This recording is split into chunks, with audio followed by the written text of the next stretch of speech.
Hey, Howard Jacobson here. Welcome to today's Plant Yourself podcast. A quick reminder, this podcast is free for everyone and supported by patrons. So if you would like to find out about becoming a patron of the show and helping us out, helping defray the cost, helping to spread the message, you can do so at plantyourself.com/gift. Thanks so much and enjoy today's episode. Hey, welcome to the Plant Yourself podcast. I'm your host, Howard Jacobson. Today we're going to be talking about stress, empathy, fear, and love in light of all the current convergent crises. And the guest is my friend and mentor and martial arts instructor and science advisor, Glenn Murphy. Let's start with a little calming music, shall we?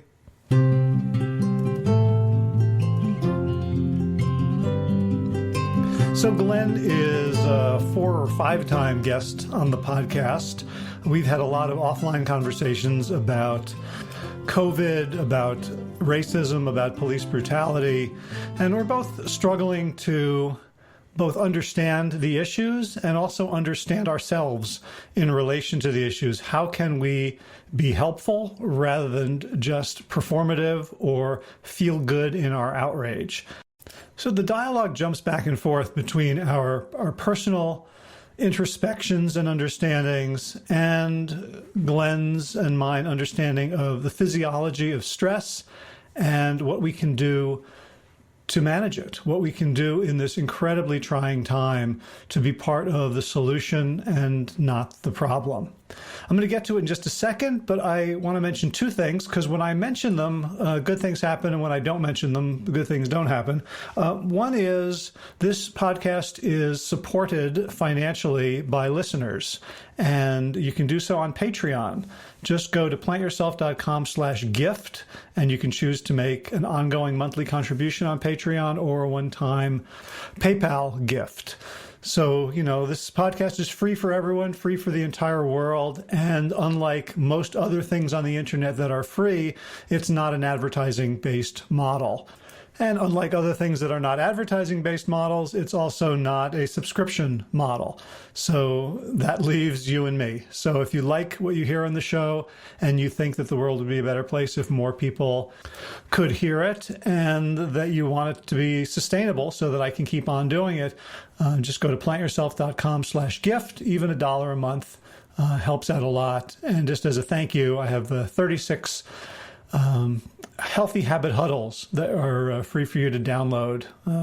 So there's just a little bit behind the paywall to act as an incentive, but mostly let's just looking for some partners to help produce this podcast, to help make the monthly payments for hosting, all the preparation, all my time and equipment as I constantly try to upgrade and make this as good as it can be. So thank you. plantyourself.com/gift. Second thing is I love reviews. So if you listen to this on your podcast player, whether it's Apple Podcasts or Stitcher or Spotify, if you could leave a review, that definitely helps with the algorithm by which this podcast gets shown to others. And it doesn't cost anything, and it just takes a couple of minutes. So thanks. All right, so let's get to it. An important and I hope relevant and empowering conversation about how we can manage ourselves and our states to be part of the solution during these very trying times. Glenn Murphy, welcome back to the Plant Yourself podcast. Pleasure to be with you again, Howie. Good to see you, mate. Yeah, and I'm happy to be on Systema for Life. Yeah, great. Not for the first time. Nope. No. So we're in an interesting situation. We've got a pandemic or a hoax. We've got, racial justice protests or anarchy. We've got people stuck at home. We've got a lot of fear. We've got a lot of conflict, and I think we've had conversations offline, getting into the details. But what I would love to talk to you today about is healing, and yeah, absolutely. It's a wild and interesting time to be a stress or wellness coach. I think it's not all of the problems we wanted, but it seems like we've got a duty and a responsibility to rise to this. Yeah. So let's just start with your take. Like where are we, and what is it doing to people? Obviously, we're in the midst of a lot of confusion. For the most part, the overwhelming emotions seem to be anger, frustration, and just kind of ongoing either confusion or people just kind of on purpose trying to seek some sort of certainty, and in doing that, pushing themselves towards one narrative or another. And if we can get into the politics of how that gets pushed and the ways in which people get pushed and pulled around. But I think other people have talked about that at length, and we're all kind of fairly aware of how we're manipulated by politicians or by interest groups or by social media and stuff like that. So that's not really what I'm interested in. What I'm interested in is what's the way forward here? What's the way out? If you're confused and angry and you're not sure how best to act, what you should acknowledge and to what extent, and what should be driving your behavior. People want some positive thing to do with all this emotion, right? It's not enough just to say, close your eyes, breathe, and go to your happy place, because all this shit's there again tomorrow, right? So it's not gonna last very long, even less time than it normally does, right? Normally you can get away with a couple of days of that until something major happens, but in these times, something major seems to be happening every 20 minutes. It's like the history is accelerating for some reason in 2020. So what I'm interested in really is like, where do we go from here? How do we sort out what's real and what isn't real? How do we best not only change behaviors in ourselves, but encourage others to change behaviors in a way that would be helpful to solving the whole situation, to healing ourselves and healing others? And then what kinds of things do we really want to avoid? Do we know are going to be terrible ideas during this time? So that's what I'm focusing on right now. I'm the pragmatist, right? I'm trying to find a way through. Yeah, because I have been for the last probably several months, but certainly the last several weeks, I have been fueling myself with outrage. Yeah, and it feels really good, and I get a lot of positive feedback specifically on social media for outrage. And I'm also a healer, right? Yeah. Which means that if somebody came to me and said, I would like healing, the first thing I would not do is jump down their throat about their views, their beliefs, even their harmful actions. I would approach it with a much more compassionate eye. And like what I'm realizing is that I need to jump off the outrage train, and at the same time, there's narratives I bought into that feel like jumping off the outrage train is a betrayal of the people on behalf of whom I have been feeling the outrage. Yeah, and you can see, I've absolutely suffered from the same thing. I think I've vacillated between wanting to be kind of like a voice for reason and calm, and like, everybody just stay cool and calm down, can't we all just get along, right? But if you use that narrative in light of, say, the revelations of kind of systemic racism, depending on how far you want to kind of acknowledge that and the extent of it, then saying, hey, it's no problem, we should all just learn to get along, is kind of denying the reality of people who don't have that option, right? that are being persecuted and are on the bad end of this problem, right? It's not so easy to snap your fingers and say, hey, just forgive everybody, there's no real imbalance, there's no inequality here, it's okay, we can get along. Clearly that's not true, so it does feel like a betrayal. And the same thing is true of COVID to an extent. It's like there's one part of me that says, which knows actually, on a biological level, that panic cannot and can never be the best response to this. And that just raging at people who don't wear masks and raging at people who want to get back to, some semblance of being able to support themselves and their families and that kind of stuff, just raging at them wholesale is not going to help, because it's not going to create the right environment for me to understand what's going on, and it's not going to help anybody else either, right? So panic can't be the place that we start from. Panic and anger can't be the place we start from. But again, I feel like if I take my foot off the gas on this, and I don't know at what point I decided my role in this was to try and be some sort of arbiter for information on the internet. It's ridiculous. There's billions of people and I have no influence, right? So, but in my own mind, if I don't speak up about my support, for example, for Black Lives Matter, or if I don't speak up for my support for scientifically based recommendations for social distancing and things like that, that I'm somehow complicit in helping people to become more desperate, less healthy, and perpetuating the problems, right? So it's this idea of kind of you're damned if you do and you're damned if you don't, right? And this is where the shame and the guilt already starts to come into it. Yeah, like an example for me was when I saw the video of Amy Cooper, the woman in New York who called the cops on the black man who was birding when she was the one whose dog was off leash. Yeah. So the narrative, which I think is a true one, is like she's playing a race card. She's playing a very dangerous game. She's knowingly using her privilege. We know how that story often ends. And yet when I saw it for the first time, the thing that stood out for me was her trauma.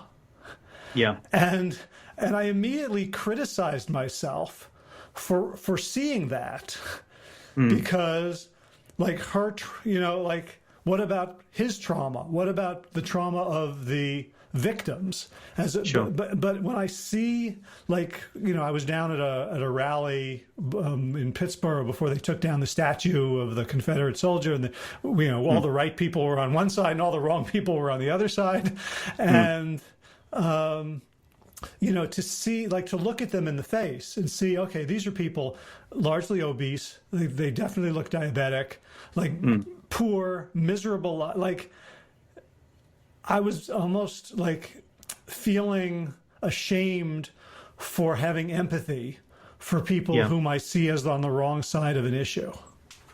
Yeah, and that's a problem, isn't it? It really is a problem for all of us, because as soon as I think we give into that, then we shut down the possibility of conversation and reconciliation. No, even if we're not even if we can't do anything as helpful as heal somebody else, if we want to move at all on an issue, if we want to have any kind of path forward, then we have to come to some sort of understanding. And even if we don't come to an agreement, right? Even if I don't agree with your views on Confederate statues, or I don't agree with your views on masks wearing or something like that, right?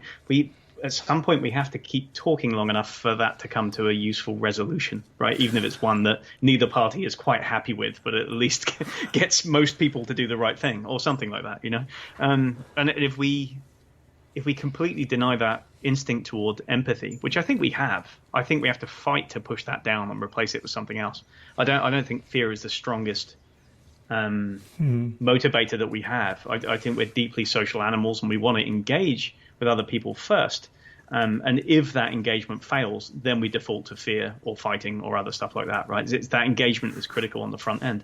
But what we're seeing is that I think the situation is making it difficult to do that, right? It's very, very easy to just become polarized and jump into one group or another. And not because you want to demonize the other side, but because you want to mark yourself out as one of the good guys, and to not take a stand, and to not unequivocally just support the people who you initially viewed as being on the right end of this argument, is to betray the entire issue. And that's difficult, because sometimes the issues can change, right? Sometimes you can watch a video on YouTube and it looks like some cop has brutalized somebody, right? And sometimes it's as simple as that. He was a bad cop and he brutalized somebody and he should be held accountable and all that kind of thing. And then sometimes you see the full YouTube clip and you realize there's a different context to it, right? And he was surrounded and a bunch of other things happened first, and he was defending himself. I mean, I don't know what kind of proportion of clips would be shown in kind of a greater context like that. But the problem is that maybe, let's say like 99% of the videos are just as they look exactly as they are. It looks like brutality, and it turns out to be brutality and racism. But let's say like 1% of the videos, you're watching one and you see something in it that makes you go, wait a minute, that's not quite right. He's not doing what everybody's saying he's doing. And if you don't allow yourself that possibility for empathy with the assumed perpetrator, then you just shut yourself off to any other narrative at all. And I think that makes, not only does it stop that conversation, but it also makes you very vulnerable to being misled, right? Very vulnerable to being pushed further down the outrage train by whichever side it is. And even if it's a good intention side, that can still lead to some bad places sometimes, I think. Yeah, it reminds me of, I'm blanking on his name. Oh, Zimbardo's, I think, experiments, or no, somebody else. not the prison experiment, not the prison not guard. Milgram, not Zimbardo. Yeah. It'll come to me at some later point, and I'll put it in the show notes if you don't remember. Right. The experiments where one person, they were all being asked questions about very obvious things like which line is longer or what color is this, and all the confederates of the experimenter gave the wrong answer, and then it came around to the actual subject, and like 70% of the time the person gave a clearly wrong answer to fit in. Right. Yeah. There's a powerful group bias in that, right? And a kind of group selection bias where it's more important emotionally for us to fit in as social animals than it is for us to be correct. Yeah, right. Things like that. Yeah, and so what I'm feeling is like I definitely feel there's parts of my being that are good and right and strong and courageous in taking the stands that I'm taking, and it's also mixed up with a lifelong pattern of people pleasing, of losing myself in order to be approved of. Like things that go back to my earliest memories of childhood. So that part of my goodness in the world is entwined with an individual pathology. Yeah, that's a difficult insight to have. That's for a lot of people, I think. And I think it's easy to kind of point the finger and sort of say, yeah, that's you, and maybe you had a childhood full of pathologies. Mine was great. I'm pretty stable and I haven't got anything like that. But in reality, if like neuroscience has taught us anything and psychology has taught us anything, is that we're all kind of a patchwork of our past experiences, positive and negative. And we're continually kind of adding to that narrative and spinning little yarns to reassure ourselves like as whole people. And if we don't see that, then it's going to be difficult to kind of get out of those narratives. I think it's a really tricky thing, and it's also tied up with the ways in which, of course, I mean, in obvious ways in which our parents or like authority figures responded to certain things as we grew up, right? I mean, an obvious one would be if you had, like a parent or a grandparent that was a thinly veiled racist, right? and they were just kind of saying racist things. They weren't overtly like abusing people of color or something like that, but they were just using racist terms flippantly and just kind of generally stereotyping about black people being lazy or something like that. Do you know what I mean? It's easy, again, that people pleasing thing of just wanting to be, part of the gang. And pleasing your dad or your granddad and going along with that, even though there's some part of you on the inside which is like, I don't quite think that. I know a couple of black guys and they seem pretty cool and they're not lazy at all. And this is at odds. There's some dissonance here, but I'm just going to go with this for the time being. And then that can become a habit, which is reinforced later on in the societal groups that you move through, to the extent that you never really call anything out when you see it. And you just make a habit of pleasing the people around you and going on with whatever they say. And obviously that has repercussions on a larger scale. But I was really actually, I was really moved by your recent Plant Yourself podcast with your friend and business partner, Josh LaJourney, and his brother, Dustin, is it? His brother? Right. Yeah, on the previous episode, for those who haven't heard it, which I thought was excellent in that they grew up in, was it Louisiana? They're in southern Louisiana. Yeah. And a kind of like, standard redneck Cajun hunting, fishing, F-150 truck driving boys, and they have these wide kind of country accents and all that kind of stuff. And they used to be like 400 pounds, eat all the meat, do all the things, and that kind of stuff. And they've talked a lot about their journey from obesity and bad habits into better health and more compassion just generally in their lives and the way that they treat themselves and others, right? And how that kind of led into an understanding that, some of the racism and things that were surrounding them growing up were not okay, that they were a part of it and they had to change themselves and their ideas. And there was something deeply moving about listening to two guys, not who were like intellectuals pontificating about racism on some kind of objective level, reading through like a history of things or even of like a super intellectual black author who's speaking about things that we need to be hearing about and listening to. It was like, okay, yeah, you understand. And the super intellectual professor of African American studies, even though he's white, he might understand too, so he's worth listening to. But listening to two kind of rednecks talking about their conversion story was deeply moving to me. I was just like, well, if these guys can find a way to see through this kind of thing, then there's got to be hope for all of us to have that deeper self-understanding that leads to the kinds of behavior changes that they achieved. And there's no doubt that they're living in a better place now, right? That they're happier for those changes. Right. So I think that's the key, is that it's about, when we increase our self-understanding, we can be more effective. Because what I've seen, like, I know a lot of people in sort of the healing and recovery community, which I consider myself to be a part of. Not that I had an addiction that anyone could pinpoint and say bad. Like, my addictions were mostly socially acceptable or celebrated. Sure.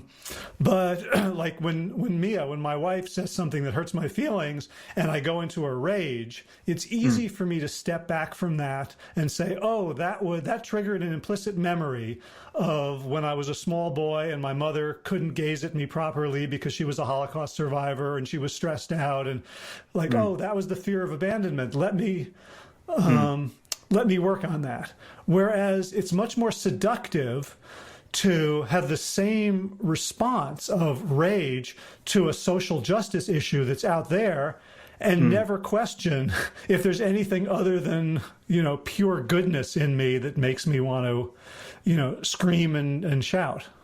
So what's the difference in those two situations, you think? Do you think it's just that in the one, you can identify, Mia as one individual doing one thing, and to maintain your anger at her, you have to kind of find a reason, right? And you have to kind of outsource the blame to her for making you angry and all that kind of stuff. But when it's one to many, when it's a whole bunch of people talking about an issue, whether it's people campaigning to wear masks or people campaigning to, pull down Confederate statues or whatever it's going to be, right? Is it harder to maintain that idea that it might be you in that instance, where it's easier to outsource it to a whole bunch of bad people than it is to one?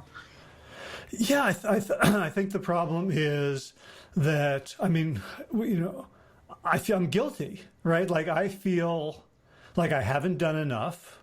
Yeah. I keep going. I'm very good at like remembering every bad thing I ever did. Yeah. Right. Like I can remember like when I wrote the essay in 10th grade that sort of insulted my teacher, and I can still like feel flushed with shame for like the lowlights reel of my life plays in front of my eyes on a regular basis. And so like when it's a social justice issue, I think there is a justification. Like, it's clearer to me that there's a right and a wrong side, and that I haven't always been stepping up on the right side. And so it almost feels like, well, now that's got to end. Yeah. And yet I'm not helpful. Right, I'm talking to the same people on Facebook who follow me, the people who, there are people who have unsubscribed from Plant Yourself because they didn't like that episode, so I'm never going to talk to them again. Even some people who liked it wrote to me and said, I think you're not coming from a place of love here. And I was like, fuck you. I'll show you. Yeah. She wrote, what? We should have loved Hitler? Like I could feel all the arguments, and yet there's a point that I don't know how useful I am in the echo chamber, and it does feel very shame and guilt driven. Yeah. So let's have a look at that at the moment, and just sort of see, is there ever, because it's often said that guilt and shame are useless emotions, and you just shouldn't have them. My brother famously lived his whole life this way. He would say this. He's like, I don't do guilt. And he wouldn't pay lip service to it. He wouldn't just suppress it and claim that he didn't feel guilty about things. Like, he made a point of not feeling shame or guilt. He's like, I made a decision, and if it was a bad one, I have to live with those consequences, and I have to make it up to people or learn from it and make better decisions in the future. But I'm not going to continue to feel bad about that decision. He just trained himself, I think, to do that. And in some ways, that made him a much happier person than some of the rest of us.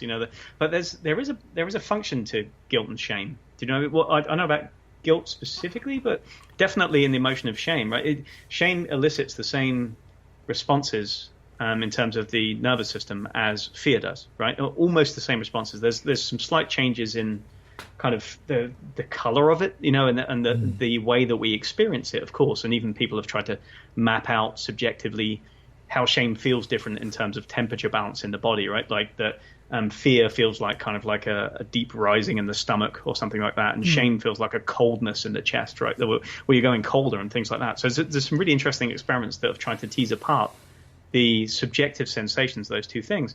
But on a neurological level, both of these are processed by the limbic system, right? And in structures either in and around the amygdala. I think the insula specifically within the limbic system is the structure that's most closely related to shame. And in people, for example, who have like traumatic childhoods, who are repeatedly shamed in kind of like a toxic way, where they're just told they're bad kids and they'll never amount to anything and they're awful and they're dirty or something like that. Neurologically, like when you scan their brains later in life, they have this enlarged insula, this one structure. And then interestingly, it starts to wither faster, and it starts to degrade faster with age and shrink and lead to other kinds of problems when they get older.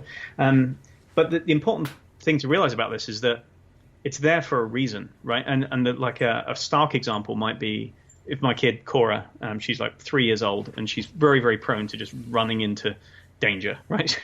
She's fearless, unfortunately. The other one is very, very cautious. Cora's fearless and just jumps off of things and then worries about there's going to be something to land on afterwards, right?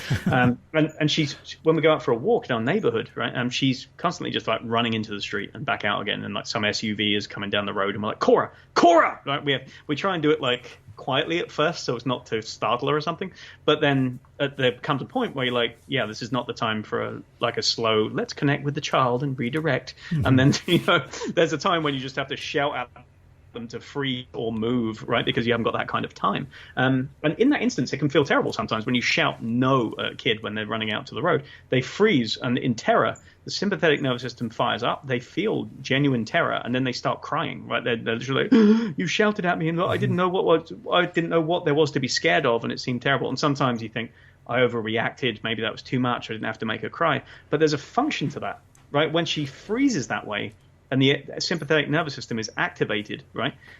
She actually stores that memory so that next time you shout no, she will just freeze. She'll stop physically, and it's way less likely that she'll run into a road, jump into a pool, electrocute herself, or any number of other things that Cora tries to do every week, right? Right. This way, right? Or she'll associate the street with that shame, and you won't even have to shout no. Maybe, yeah, at some point, but definitely in the short term, at least, she starts to associate that loud noise and the no with I should freeze, right? Mm-hmm. So it's the response, right? It's designed to create a stop what you're doing for your own good type response, and that can be helpful. The key in this is that if you do that to a child and then they burst out crying and then you continue shouting like, I told you to do that, you're an idiot, you should have stopped, right? And then you walk away and you don't help them deal with their fear and their sympathetic arousal, right? Then basically they're just kind of left with like a twitchy, hyper-aroused sympathetic nervous system, and they don't figure out how to calm themselves down after something like that. And then they get into this, what's been called like kind of like a dance of arousal and fear eventually, right? They'll come across situations where somebody will shame them, or somebody will be like, no, you shouldn't have done that. It might be a boss, it might be a partner or something later in life. And they're sympathetically aroused. They get the fear. They're like, oh, I shouldn't have done that. But then they don't know how to calm themselves down.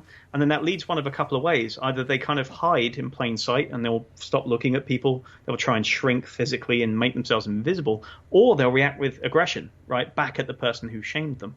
They're like, how dare you say that to me? That scared me. You have no right to scare me and abuse me verbally that way, right? And this becomes important on this scale because if you're feeling guilt, if you're feeling shame about something because you've read about a few things or something like that, and you're like, okay, well, there's something that needs to be acted on here, then it might be useful in some ways, right? When you read something, it might be like a cold, hard slap in the face from somebody, from a scientist. For example, I've read or talked to friends who work in emergency rooms under COVID, right? And if you ever start to think that COVID is just like the flu and it's no worse, just talk to somebody who's had to work in an emergency room trying to keep 20 people alive on ventilators, like they're playing a horrendous game of whack-a-mole, like where they basically just have to kind of keep going between them, attempting to keep these people alive for a little bit longer. And it's terrible in the way that it affects the body. So yeah, it's not enormously dangerous to a vast amount of people in the country who are otherwise healthy, although we don't know all of the ins and outs of it. But if you do get it, it is not the flu. It is not the flu at all, right? If you suffer from symptoms, it's a completely different, it's 20 times deadlier than the flu in that sense, right? So for me, like if ever I started to think, there might be like some herd immunity and maybe we let this thing play out and it enters the cyclic thing of flu season and all that kind of stuff, all I have to do is read one of those or talk to one of my friends who is actually a doctor working on the front lines, and it's like smack. It's a smack in the face, and it's like, okay, yeah, I shouldn't be thinking that way. I should stop and think about the ways that I'm kind of running on, and it's no good. But on the flip side, if somebody tries to create that emotion of shame in you, if they try and shame you for not being anti-racist enough, if they try and shame you for not wearing a mask everywhere with your family at every second, if they shame you for intoning that you might want to go back to work at some point and not take handouts from the government, do you know what I mean? Or that kind of thing, then it creates, it's a different thing. And you can get into that same response. You'll either go, oh, well, there's hopeless then, that I shouldn't do anything. And you just kind of shrink into yourself and start to feel that there's no way out of this situation. Or, and this is critical, you start to turn your aggression back on the shamer. Mm-hmm. So the person who told you that you need to be, more active in anti-racism, you're like, wait a minute, I'm not racist. How dare you, right? And we can't equate those two things. So it's not just that equivalency bias of people can't be told they're bad people. Racists are bad people, ergo I can't be racist, right? It's not just that. It's also just on a neurological level. When you try to shame me, I have one of a couple of responses to that, and usually it's going to be, how dare you try and shame me, right? So that's the problem. It's that tactic can and will never work, and I've had to learn this, I think, the hard way, and I'm still learning it. That I've put things on the internet or responded to people's comments when they've said something or shared something that I felt is irresponsible in some way, right? Mm-hmm. Particularly in relation to COVID and stuff like that. And sometimes I feel like it was coming from a good place, like there's a needed correction here because people will read this, and it's better that I just park this evidence on the page and let people read it. But sometimes my comments weren't offered in that spirit, right? They're offered in the spirit of outrage and like, how dare you suggest that I'm an idiot, or I don't care about people going back to work or stuff like that, right? So I felt like, again, justice was on my side, and therefore I had to shame them, and then they would see the error of their ways and they'll go the other way. Not seeing in that instant that that's just about the worst tactic that I could use in order to try and get my message across. The message might be right. The tactic was horribly wrong. Yeah, and for me, the impulse to shame others, I feel my own shame driving it. Mm. Right, like, even I feel shame. So I posted this podcast that you mentioned with Josh and Dustin on YouTube. Yeah. I started getting comments. I got a couple of comments that were very, very negative. I saw them as bigoted, hateful, ignorant, and I could still feel shame. Like, somebody doesn't like me. Like, I turned that around into, well, good. I don't want that person to like me, you know. But actually, in my body, reading anything negative about me creates this impulse. And I think, what I've done, I think what a lot of people do is that we insource shame. Mm. Yeah. Right? So I was listening to Dr. Gabor Mate talking about the physiology of shame, that when a mother and an infant are having eye contact, the infant will break off the eye contact to avoid overstimulation, and the infant is fine. If the mother breaks off eye contact, the infant will go into a shame response. So he sees it as a reaction, a physical reaction to loss of attunement. Sure. Right. Yeah, loss of reassurance. Yeah, like we need to, as you said, like empathy is the strongest human emotion possibly. We need other people. And especially when our circuits are being laid down, when we're babies, we absolutely, not metaphorically, we absolutely need other people. So I've always thought of guilt and shame like touching the hot stove, right? It's a thing that you do for a second, for an instant, that allows you to, it's inhibitory. It allows you to stop and learn something and take a different action. But I find, for in me and in lots of people, it just becomes cyclical, and it ends up perpetuating negative behaviors rather than solving them. Yeah, absolutely. This brings us to the question of what do we do about all this, right? So even given that we have this knowledge and insight about our own bodies and our own brains and our own tendencies to react to people, right? It's kind of a little bit like meditators who sit for long periods and gain key insights about themselves and then go home and immediately shout at the wife and kick the dog, stuff like that. It's just like, just because you know something, it doesn't mean you're going to be able to act on it. It's particularly if the same pressures are holding true, right? And Lord knows the pressures are all holding true. They're not going anywhere, right? It's not like, to whatever extent you believe systemic racism exists, it's not going to suddenly evaporate one way or the other tomorrow. And COVID is not going to clear itself up in some magical puff of smoke, no matter what anybody in the administration is telling you, right? It's not going away anytime soon, and the economic problems that have been created by this aren't going away anytime soon. And we haven't talked about climate change. That's another one that I bracket in with this kind of this dissonance of kind of knowing that you should be doing something, not quite knowing to the extent that you should acknowledge what's being told and the extent to which you should change your behavior. And then if somebody shames you into changing your behavior, like you should be composting all your food, it's so terrible that you use any plastic at all, right?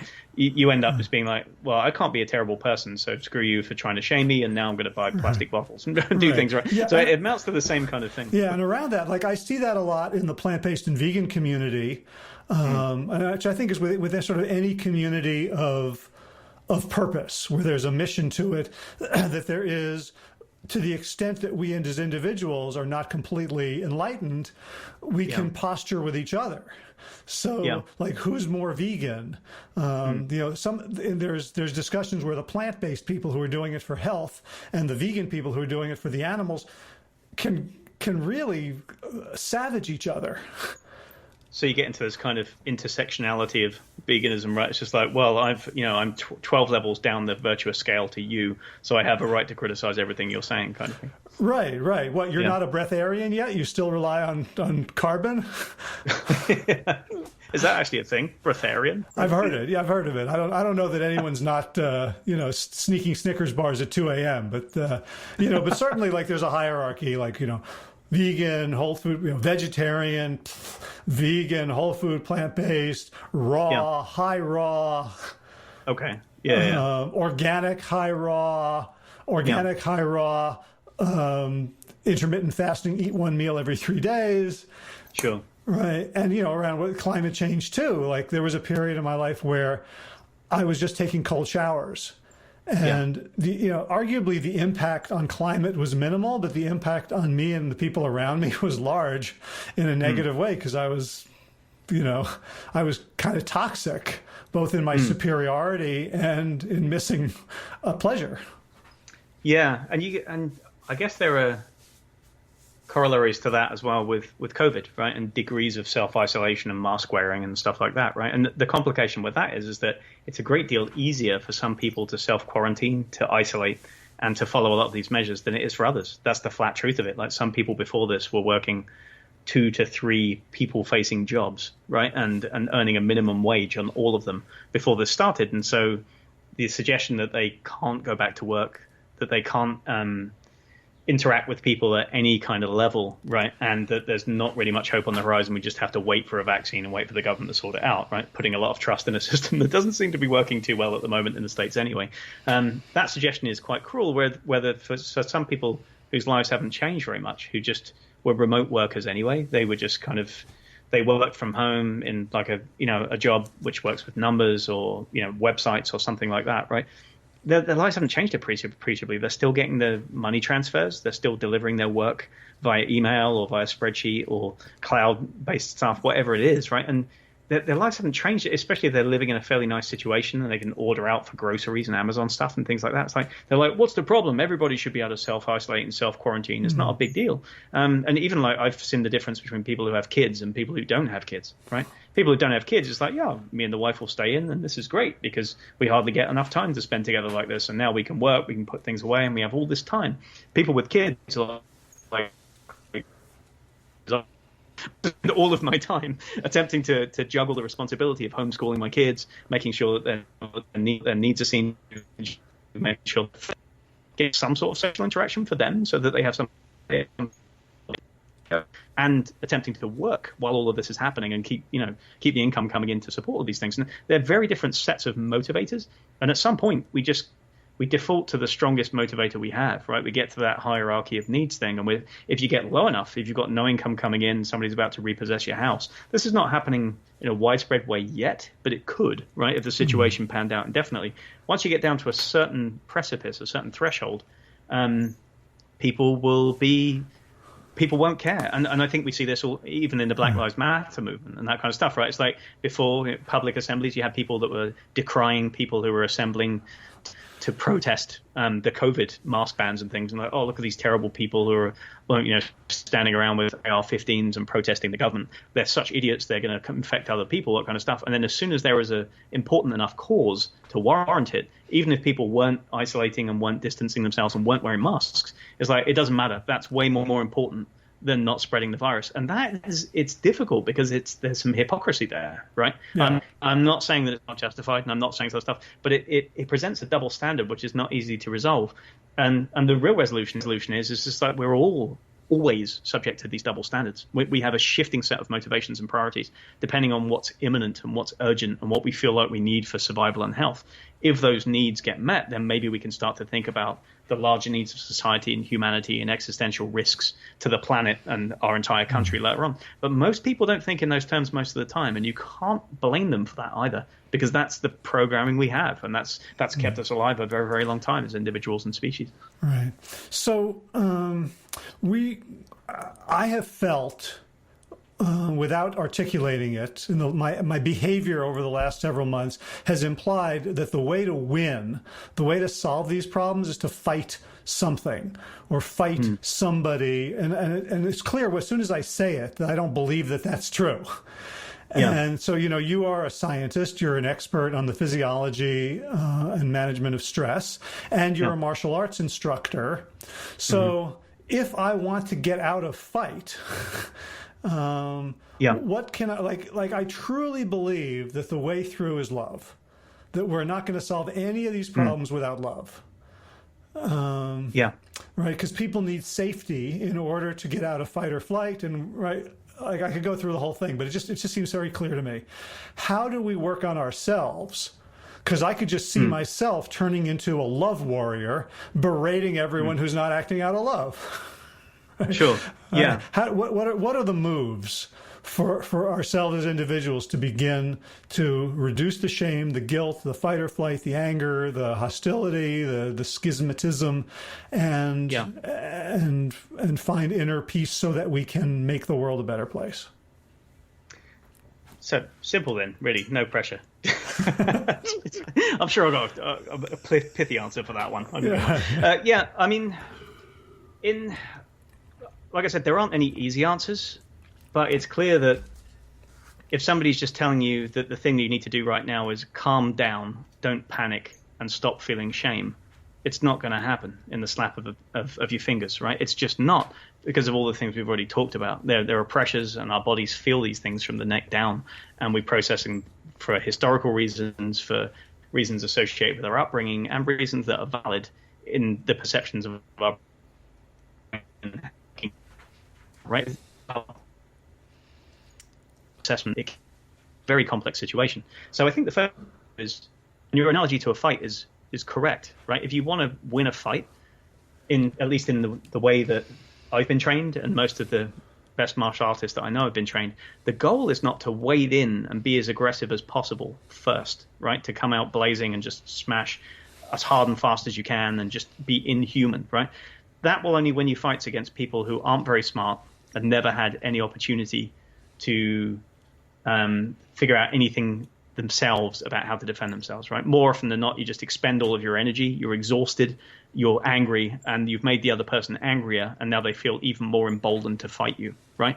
So you can probably draw your own kind of psychological corollary there between how that works out in argument. So the first step actually in winning, not winning a fight, but resolving a fight, let's put it that way, and resolving a situation, a conflict that's going to come up, whether it's physical or argumentative, is observing and allowing. It's literally acknowledging what's going on here, right? That initial step of denial, like, how dare you, how dare this situation be like this, poor me, why is this happening to me, all of those things, right? None of them are helpful. The first thing you have to do is just try to accept everything that's happening, right? So whether that means accepting that not everybody's playing by the same rules right now, that not everybody sees your point, accepting maybe that you don't have all the information to listen to about how to be a good anti-racist. You don't know the concrete answers as to what's the best way to be somebody who's not super spreading COVID, right? The science shifts and the recommendations shift over time. You don't have all the answers. You're functioning in uncertainty, and you're trying to make the best of a really crappy situation, which is unfolding right in front of you, right? There's uncertainty there. You don't want to be there. And the first step is being like, yeah, that's exactly where I am right now. So you stop, you take a breath, and you acknowledge all of those things. You acknowledge your part in it, you're in getting to this place and getting to this conflict, and you acknowledge the other person's humanity, right, and their empathy and what might be driving them towards it, like the lady who called on the birder, like you were saying, right? You try and accept the situation for what it is, first and foremost, right? Second, then you can say, all right, now I have to manage my panic, because panic is not going to help. If I just freak out about all of these things coming in, if I keep thinking about them in a ruminative, circular way, it's not going to help me make any choices or decisions that are going to benefit me or the other person. So once you've accepted the fact that there's a conflict there, then you start to calm yourself down. And there's lots of techniques, there's breath work, there's specific ways of accessing your nervous system, lowering your blood pressure. We kind of talked about these in other podcasts, but we can redirect you towards my stress-proof course and stuff like that if you want to learn more about that. And I'm sure you have your own kind of methodologies that you recommend. But drawing yourself out of that panic and recognizing I just steal them from you. Yeah. So I'd rather send people to the source. There we go. Repurposing it will find its way back. So you don't, at that point, you can be like, okay, I've acknowledged everything. I don't want to feel the panic and the terror, and nor do I want to feel the shame. And the valence of those is kind of similar, right? And so trying to feel and let go of those things first of all, right? And deal with the situation that's right in front of you, right? So that might help you deal with an individual instance, right? An argument with somebody, a potential argument with a family member, or a potential response you're about to tap out to flame somebody online or something. But it won't help you in the long term. I honestly believe the most important thing we can do right now is alternate consciously between periods of work and learning and periods of rest and contemplation. I think that's the most important thing we can do. I think if we just check out and try and rest all the time and just kind of, self-regulate, and then we don't do any work, we run the risk of not being helpful in this situation, of not doing things, not learning enough in order to be helpful in combating the problems that are there, the issues, not the people, but the net issues, right? So we do need to do the work, but we don't have to do it 24 hours a day, and we don't have to feel guilty for not doing it 24 hours a day. We actually have a responsibility to ourselves to spend good amounts of time resting, contemplating, calming down, so that we can go back to these issues in a useful way that doesn't breed conflict. Do you know what I mean? So it's I think an iterative pattern of work, do the work, rest, contemplate, recover. I think it's essential now. And I think people are going one of two ways. They're either vegging out and doing all the rest on Netflix and not engaging with anything and shutting down, or they're doing all the work and they're doing it to such an extent that they're getting angry, they're feeling ashamed, and they're shouting at each other on Facebook, or, almost coming to blows over the whole thing. So I think it might sound simple, but I think that iterating wave of activity is probably the most important thing people can commit to right now. So I have a couple of thoughts on that. One is that for me, doing the work of shouting on Facebook isn't actually work. It's not like the amount of work. I think one of the issues that especially people who are new to the topic face is like, what is the work? What do I do? Right? Well, I think that comes into acknowledging facts, right? So if you, in the first phase of that, if you acknowledge that you don't know enough to do the work, then your first step should not be wade onto the internet and start arguing with people with the limited amount of information you have. It should be go right to the source of whatever facts you think might be available, and then get them as highly corroborated as they are. Unfortunately, there's a tendency at the moment, especially in America, to live in this kind of alternative post-fact world, where whoever has the strongest opinion is the dominance of opinion wins out in a kind of meme war or something like that, right? But it's really important, I think, more than ever now, to go to the sources of facts and sort of say, what do we actually know about COVID and how to spread it and how not to spread it? What do we actually know about the extent of racism in America, right? Not what this guy says is not happening, and nor should it be what this one guy says is happening, right? We talked briefly about Robin DiAngelo and her book White Fragility, which is super popular right now, and it's basically all about shaming white people into understanding the systemic racism, and we're not doing enough to combat it, right? But the problem with that approach is that it doesn't separate anything out from racism at all. Everything is potentially racist, right? And then again, also the approach is, it leaves you with very little to do except the original sin of being born white and having to deal with that every day and atone for our sins, right? So I'm not saying that there's not value in reading that, but there's probably a great deal of value in reading other things by black authors and other things by other white authors who are like, this might not be the best approach to understanding the problem. And there might be limits to systemic racism within the police, and there might be limits to systemic racism within our governmental system. And some of these might be being mistaken for racism when they're actually just power struggles, or it's just straight inequality, or haves and have-nots. You know, it's like not everything points to the same source sometimes, and it's important to read as much as we can to understand that before we just start arguing from a viewpoint, whether it's how dare you, I'm not a racist, or I'm the biggest racist ever and so are you, and we both need to acknowledge that now. Right? It's how you need to. There needs to be some gathering period. So the work for me isn't arguing. It's learning as much as possible. It's learning as much information as you can about COVID, about climate change, about racism, right? And just going back to that source. But then again, that's exhausting. Just that effort of learning what you can, weighing it against what you thought you knew, and the dissonance that creates in your brain, how uncomfortable you feel with the truths that you might learn there. That's an exhausting process. So you still have to go through these waves of learning and resting, learning and resting. Right. So, and what I find the value of resting is, for me, is it's not necessarily a checkout, although I certainly have times where I just check out. But what it does is it allows me to do something, I think, even before the observe and allow, which is to decide what's the outcome I'm going for. Because in the moment, the outcome I'm going for is to win the fight. Right? But I mean, I remember you telling me a story once about like a bar fight that you prevented from happening. And I'm like, boy, if I were Glenn and I was as good in martial arts, I would just want to like dust it up once in a while, just to, sure, you know. Yeah. And there was a part of me that really wanted to, like, and he was like a really clearly not a very nice person, like clearly like bigoted and awful, and I kind of wanted to teach him a lesson, but that wasn't the outcome, right? That wasn't the intended outcome. You're right. Yeah. Right. So to be able to say, okay, so the outcome I want here is not to be right, not to be validated, not to be approved of by the in crowd or the people whom you know I feel I'm inferior to in some way by virtue of history, whether ancestral or personal. The outcome I want is increasing sanity, peace, understanding, love, because that's how humans solve problems. Like at that point, things don't have to look like a fight.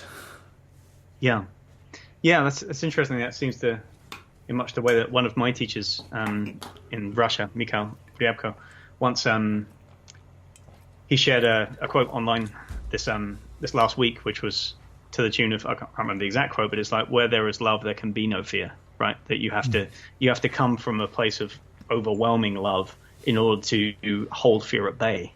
You know, that it's that you have to fill that space with positive pressure in order not to allow the fear to get in, right? And you don't do it once. You do it over and over and over again, right? You have to rekindle this power and this positivity in yourself to make yourself strong enough to hold the fear at bay. And it takes an enormous amount of internal strength, I think, to be able to do that, to be able to hold yourself off. And what we're seeing is, and this is getting onto another topic, I don't think that modern North American society, at least, is set up in a way that it helps us to build that kind of strength, right? I think it's showing in much the same way that COVID and like and our response to it is showing that we were woefully unprepared in terms of warnings and infrastructure and communication and ways of dealing with this kind of thing, right? It's showing the weak links in the chain that would mean if there was something Ebola-like that hit us tomorrow, we would be done for, right? It would be absolutely done for. It's showing like how underprepared we are. I think that this is showing us the fact that we've ballooned into this cataclysm of criticism and emotional response as a whole society, right? For the most part, reveals that we're on some fundamental level not that strong and easily manipulated, right? That we need to work more on strengthening ourselves from the inside out in order to be more decent, more compassionate people, right? And that we have to cultivate that inner strength and positivity in order to hold ourselves against that when it happens, because it's going to happen, right? And I don't think society is conducive to that, right? Whether you want to pin it on the meritocracy or you want to pin it on the individualism that's so rife here, right? It's just, I've got mine, you've got yours. If I pull myself up by my bootstraps, then that proves how successful I am. And if somebody else is not as successful as me, it proves that they're just lazy or they didn't do the work or whatever it's going to be. Do you know what I mean? Mm-hmm. There's something wrong fundamentally with that viewpoint, I think. And I don't think I realized that until this point. But if you hold that alone without a sense of duty and responsibility and without a sense of empathy and humanity and concern for what's happening to everybody else, you can't have just rights and trying to express and force them on other people without that counterbalancing of duty, responsibility, and empathy and compassion. And I think that what we're seeing is that that's not cultivated very much in our society. And some people have decried it, like, some people on the right will say that's because of a lack of religion. We don't have enough moral ethics anymore that come from religion, and so people have collapsed that way. Some people on the other end will say it's collapsed because of divisions and worshipping of money and wealth over other things, right? So there's different arguments for why we've got to that place, but it's clear that what we've got right now isn't quite working, and that people like you and I are having to draw on other disciplines, like draw on other traditions and draw on other ways of thinking about things in order to combat this deficiency, this individual and societal that we can see right now. Yeah, I guess, the human being evolved in a communitarian environment. Yeah, right, where it was easy to be a contributing member of your tribe of 120. Yeah, yeah. And it's really hard to be a contributing member of this society where I don't even know most people. Sure. Who live on my street. Yeah. And precisely at this time when it feels that we're so fractured, we have to socially distance. Because I know, like, the best thing for me is to be in the presence of other people who've done more work than I have. Yeah. Right. Like, then I entrain and I get on their vibrational level and I'm like, oh, okay, I remember who I am now. Yeah. And the fact that that social media is not a neutral platform, right? Yeah. It's an engine for outrage and hate because that makes more money for the advertisers. Yeah. So when we say take a rest, definitely take a rest from social media is included within that bracket. I think regular periods of not doing it. I recommend this on my stress-proof courses to people. I actually had to include an entire extra piece on it relating to technology. I used to talk about the big four of behavior change where people slip up with regard to stress, which is diet, sleep, movement, and then focus, right? And then I realized that focus is kind of split, and it's so much of it is split due to technology and social media and internet-enabled devices that it requires almost its own category. So now I've kind of got focus and connection as two separate things, and now there's big five, right? It's become such a huge thing. And the thing that I recommend and I use myself is, it seems daft and you shouldn't have to use it, but I literally have a app blocking app on my phone that I subscribe. Not screen time, because you can subvert it, circumvent it too easily, all that kind of stuff. But what I like about it is that it allows you to just set an entire time period during which you have no access to any of these things, and then it shares across all of your devices, so you can't just cheat and pick up an iPad or pick up a phone or pick up a laptop or something instead. And then it does it for a prescribed time period. So I'll often do it at 9 in the morning and set it that it doesn't let off until 11 at night. And then usually by the time it's 11 at night, I'm exhausted and I don't feel like looking at Facebook anyway, and I'll leave it alone, right? And that kind of stuff, right? So by blocking yourself out for that period, then you're fine. And if you get to the weekend, you're like, no, I want to catch up with what friends and family are doing, see some photographs. You can allow yourself a bit longer or something, but if you can take that kind of slippery slope. But for some people, it's as simple as just going back to a crappy flip phone or putting their phone in the bread bin all day or something. You have to go cold turkey to get around it. But if you have to use it for work or something like that, or you need to check in with people to advertise things on Facebook, then I think that kind of self-limiting constraint can be really, really helpful in enforcing rest, right? It's like setting aside a time to do meditation or setting aside a time for exercise. If you don't create the time and the space, you don't have that commitment device, you probably will falter, right, at some point during the day when you get stressed out. So I found that really, really helpful. Right. Out that time. Well, alcohol and cocaine don't get any smarter at keeping you addicted, right? But the internet, Facebook does. Yeah, Google does.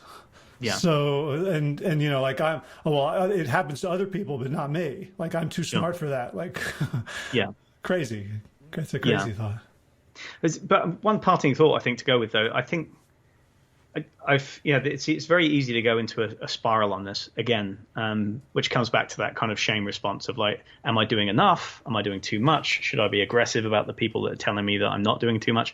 And the tendency in the midst of all of that is just to kind of shrink and be like, well, it's kind of hopeless. I can't change systemic racism on my own. I can't change how quickly this country recovers from COVID. I can't change how quickly the world recovers from climate change. And I have very little agency in the world, right? It's easy to kind of sink into that belief and into apathy and into depression and fatigue and a lot of other things that come along with it physiologically, right? And that's not going to be helpful in the long term. I think whether or not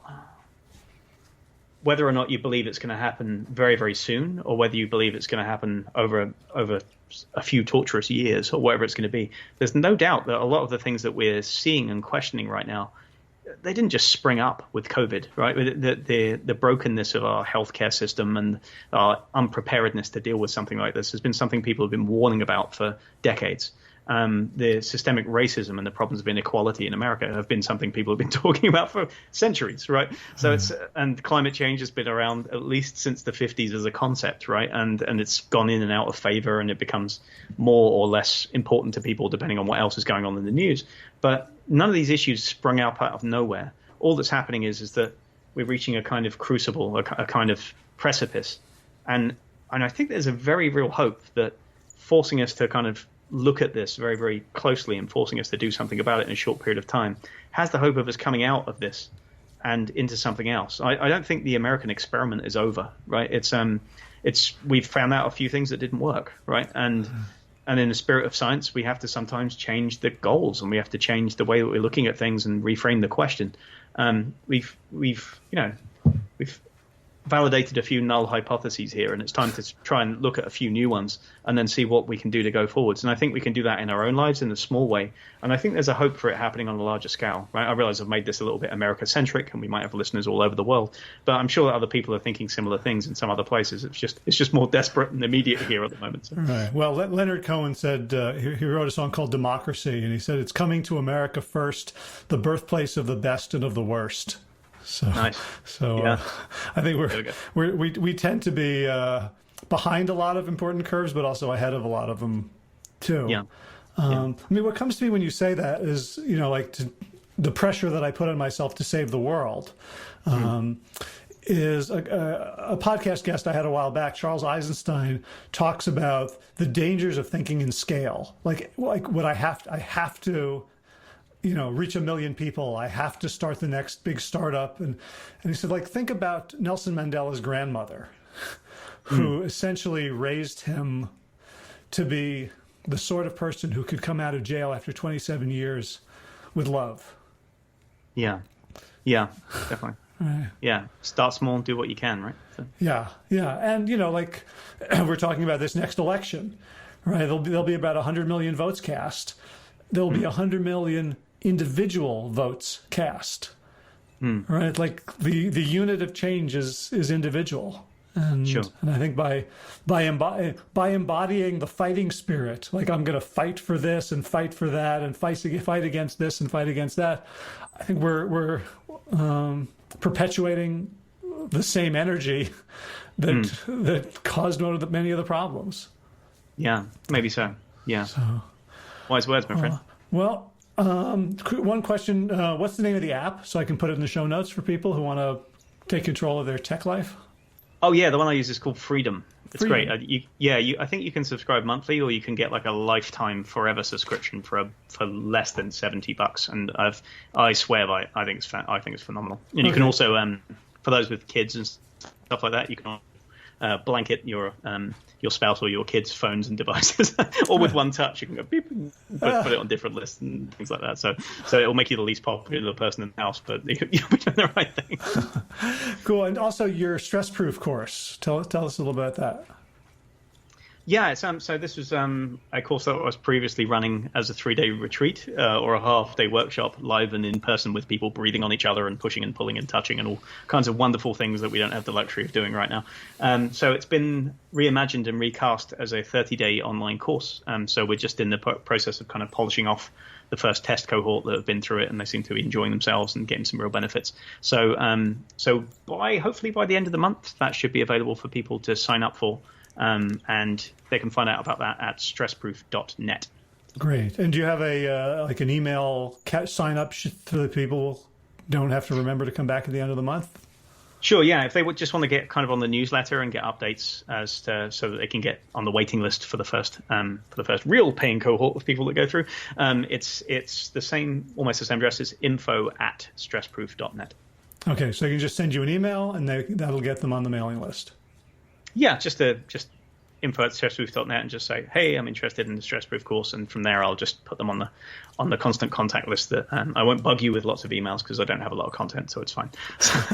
So I'll just send you things when things are happening, and you'll have the option of signing up or not. So awesome, and that's anywhere in the world, right? It's not a local thing. Yeah, it's anywhere in the world. There is a interactive aspect to it. We don't just set people. It's kind of like an online university course where people have like a little bit of drip-fed work to do every day. It's about 5 to 10 minutes of reading, and then 5 to 10 minutes of doing, like videos, instructional things that you do physically to take control of your stress response. The idea is to kind of increase your knowledge of how stress happens, to increase your awareness of how stress manifests in your body and in your life in terms of behaviors, and then to apply controls, and those control measures are through physical controls, like concrete things that you can do to gain control of your stress response in the moment, and also long-term controls, like habit fixes that nudge you towards being less stressed out anyway. So it's the combination of the knowledge, awareness, and control come together in a trifecta of making you a lot more stress-proof, and that's the idea of it. Awesome, and that's basically.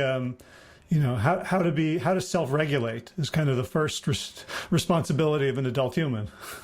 Yeah, exactly. Yeah, and it culminates in basically routines that you can apply every single day, and you customize them and make them for yourself.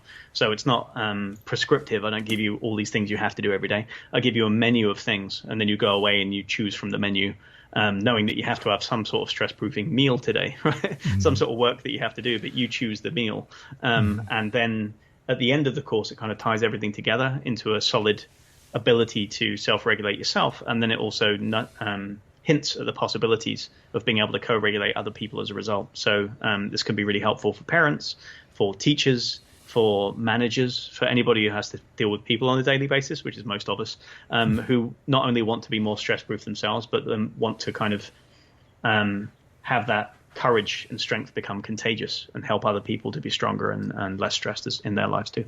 Awesome. I've been waiting a long time for this, as you know. Yeah. I'm excited about it. Great. Yeah, one good thing about COVID, it drove me indoors and forced me to finish the damn course. So it's one good thing. I've written several books this way as well when I had no choice but to do something else. So there we go.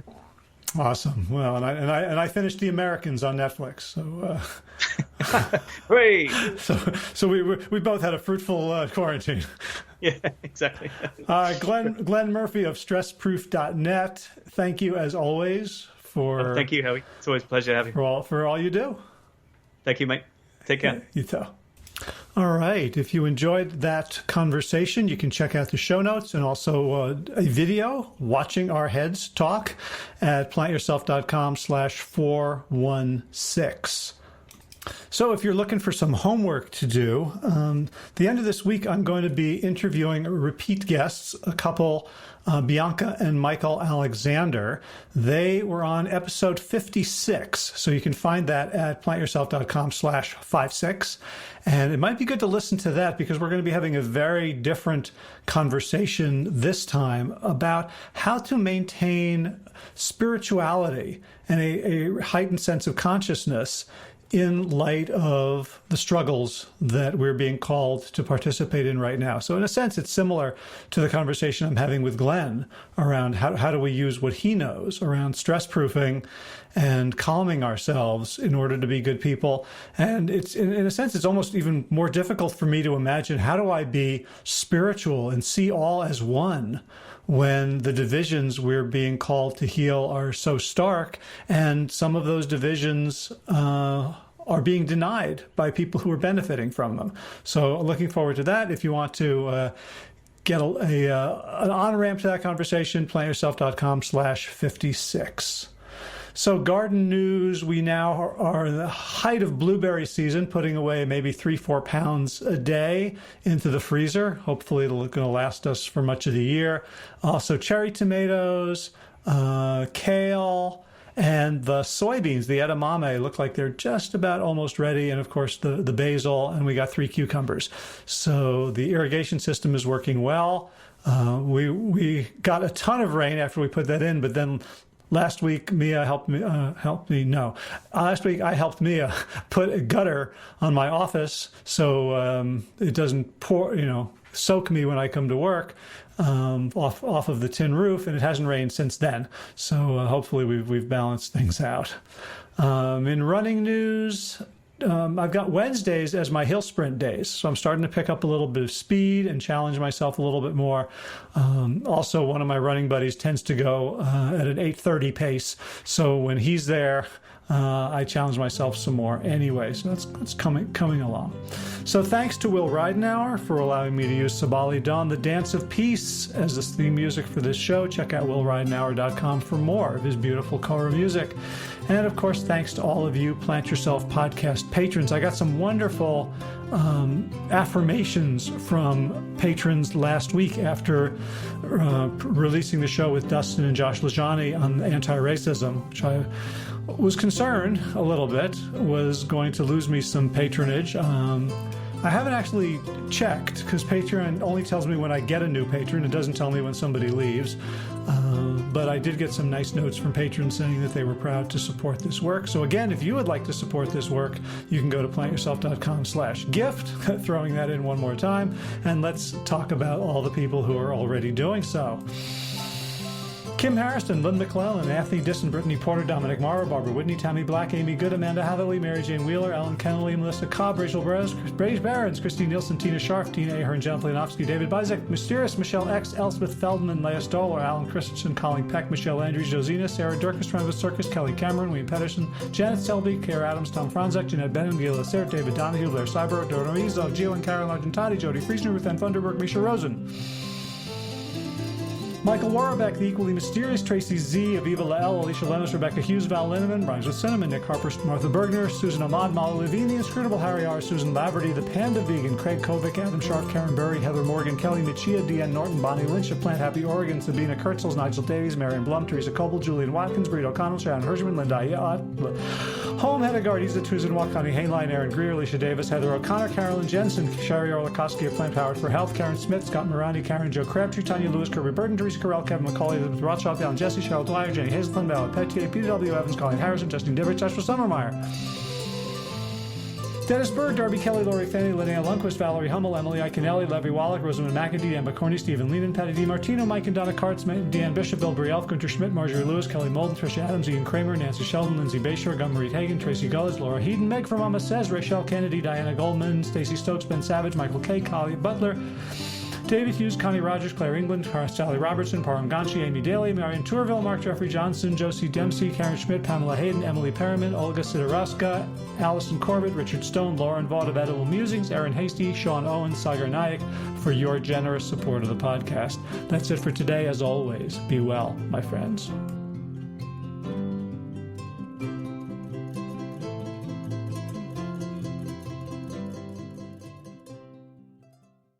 All right, time for thanks. Thanks to Will Ridenauer for allowing me to use his beautiful song, Sabali Dawn, the Dance of Peace. You can find more of Will's music at his website, willridenauer.com.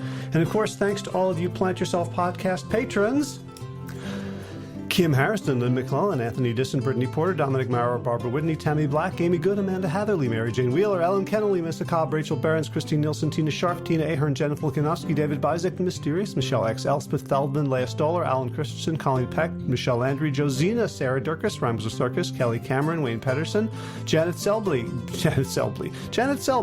hi Janet, Claire Adams, Tom Franzek, Jeanette Benham, Gil Lacert, David Donahue, Blair Cyber, Dorona Vizov, Gio and Carolyn Argentati, Jody Friesner, Ruth Ann Funderburg, Misha Rosen, Michael Warbeck, the equally mysterious Tracy Z, Aviva Lael, Alicia Lemus, Rebecca Hughes, Val Linneman, Rhymes with Cinnamon, Nick Harper, Martha Bergner, Susan Ahmad, Molly Levine, the inscrutable Harry R., Susan Laverty, the Panda Vegan, Craig Kovic, Adam Sharp, Karen Burry, Heather Morgan, Kelly Michia, Deanne Norton, Bonnie Lynch of Plant Happy Oregon, Sabina Kurtzels, Nigel Davies, Marion Blum, Teresa Coble, Julian Watkins, Breed O'Connell, Shannon Hirschman, Linda Ayat, Holm Hedegaard, Izatu Zinwa, Connie Hainline, Aaron Greer, Alicia Davis, Heather O'Connor, Carolyn Jensen, Sherry Orlikoski of Plant Powered for Health, Karen Smith, Scott Morani, Karen Jo Crabtree, Tanya Lewis, Kirby Burton, Teresa Carell, Kevin McCauley, Elizabeth Rothschild, Ann Jesse, Cheryl Dwyer, Jenny Hazelton, Valerie Peltier, Peter W. Evans, Colleen Harrison, Justin Divich, Joshua Summermeyer, Dennis Bird, Darby Kelly, Lori Fanny, Linnea Lundquist, Valerie Hummel, Emily Iaconelli, Levy Wallach, Rosamund McAtee, Dan Picorni, Stephen Lehman, Patty DiMartino, Mike and Donna Kartz, Deanne Bishop, Bill Brielf, Gunter Schmidt, Marjorie Lewis, Kelly Molden, Trish Adams, Ian Kramer, Nancy Sheldon, Lindsay Bayshore, Gunmarie Hagan, Tracy Gullidge, Laura Heaton, Meg from Mama Says, Rochelle Kennedy, Diana Goldman, Stacey Stokes, Ben Savage, Michael Kay, Holly Butler, David Hughes, Connie Rogers, Claire England, Sally Robertson, Paran Ganshi, Amy Daly, Brian Tourville, Mark Jeffrey Johnson, Josie Dempsey, Karen Schmidt, Pamela Hayden, Emily Perryman, Olga Sidorowska, Allison Corbett, Richard Stone, Lauren Vaught of Edible Musings, Aaron Hasty, Sean Owen, Sagar Nayak, Erica Piedra, Danielle Roberts, and Michael Lushton for your generous support of the podcast. That's it for now. As always, be well, my friends.